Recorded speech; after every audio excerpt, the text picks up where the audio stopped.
let's shift attention now to the National Apprenticeship Program. How do you plan to ensure women benefit from this program, especially when there are crafts where men mostly dominate that field?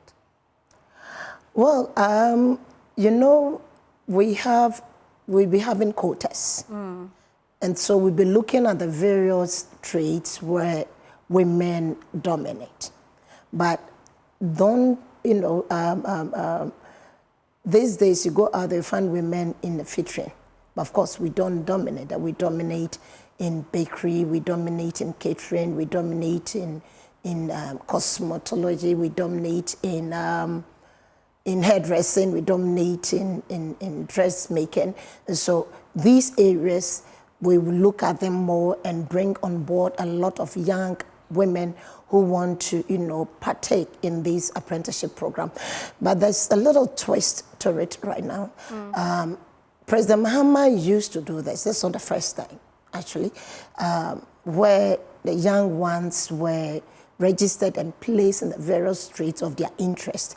And they were given the necessary tools and equipment, you know, to go through the training. And upon graduation, they were also given tools for startup.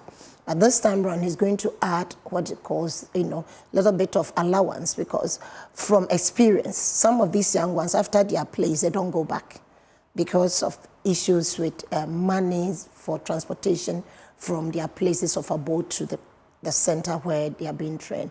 So President John Dramani Mahama is going to add monthly allowance for the young ones to be registered and placed in the various trades. Before the registration of the interested young people, the various masters will be registered. So we know exactly their capacity, you know, and if they need to be supported or be supported, then these young ones will be also placed in there. So we'll be looking more also at where women actually